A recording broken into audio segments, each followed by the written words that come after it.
What's happening, people? Today's video is going to be a little bit more interesting, I guess you could say. So this one is going to be a case study on essentially how I grew 1 million followers for 90 days for one of my clients. You guys know I hate the fluff of intros, so let's skip all of it and just hop right into it. This was January of 2022. I had just started my digital marketing agency, and as a matter of fact, this client was the first client that I had ever closed before.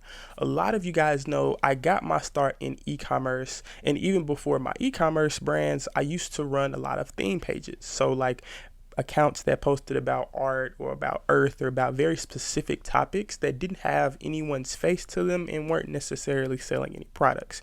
With a lot of those accounts, I had grown them several tens of thousands of followers in just a few months.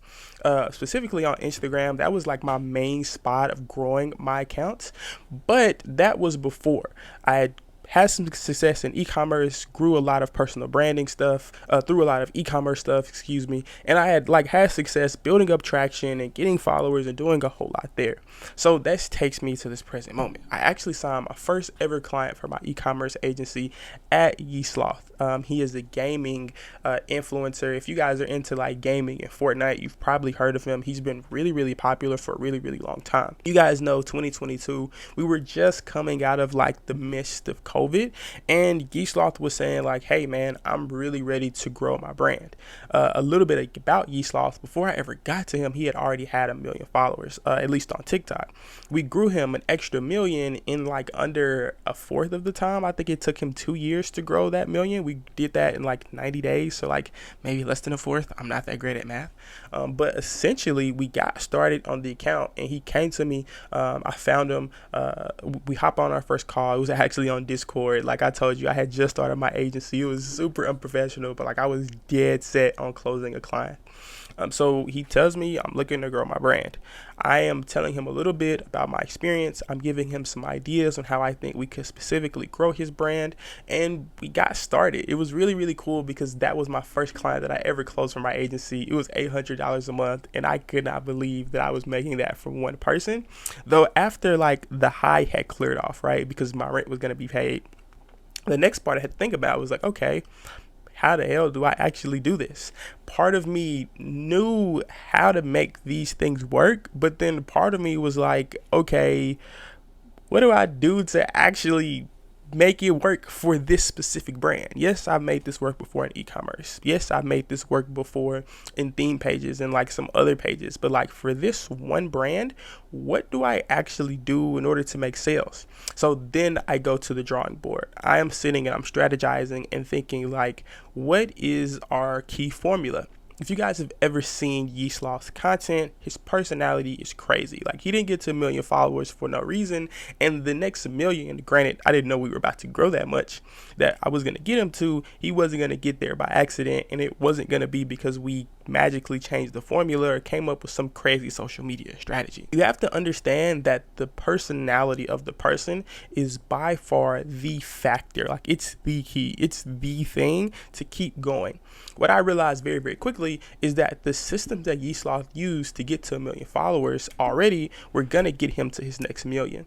Though whenever Yeasloth and I talked, and I asked him to like, hey man, run me through your day, he would tell me how much time he spent editing YouTube videos, taking TikToks and then posting them as YouTube shorts, how much time he was spending on his Twitter account, how much time he was doing everything else except the actual thing that would produce him the results that he wanted, which was making more short form content.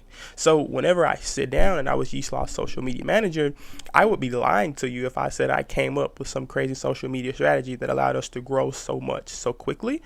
It was more so like whenever I sat down with him, I understood this is what makes your business work. Your content, your output of it. Granted, I helped in a lot of aspects of saying like, hey, this is how like we turn this idea into a short form piece of content very, very quickly. I helped a lot with like understanding like, yo, don't think like once you have an idea, just run with it. Now I don't do personal branding anymore. I run a creative agency for e-commerce, but whenever I talk to people who are looking to get into e-commerce or looking to get into personal branding, I always say like, yo, if you're thinking, you're probably already doing too much. Record the piece of content, put it out. Who cares about fancy edits and everything? So a lot of that like back half work, I did a I did a ton of that stuff with Yeasloft, thinking about ideas, getting things ready, managing his Twitter accounts, managing his YouTube Shorts accounts. Like, essentially what I did was move everything out of his way in order for him to grow and scale. Now, that is a little bit of like the story time, right? Like, essentially what happened with Yeasloft is that when we grew from million followers to 2 million followers in like 90 days, we were posting anywhere from like 8 to 20 times a day. I would not recommend that amount of sheer volume for anybody unless you were trying to get those same type of results that we got, which is typically unrealistic for most people in their campaign and like in their scenarios. Though, what I would recommend is keep the main thing in any social media strategy. By now, I have probably written hundreds of different social media strategies through Looms, through recordings, through even just sitting down and talking to people on calls. What I have noticed every single time is that in each social media strategy, everyone overthinks what they should do. The number one lesson that I learned from Yeasloft, one is that whenever you're working with a personal branding client, you cannot replicate someone's personal brand as a social media manager. If you want to grow out your personal brand, because there are two sides of things, it's personal branding, then it's like selling your products. If you want to grow out your personal brand, you cannot hire someone else to be you.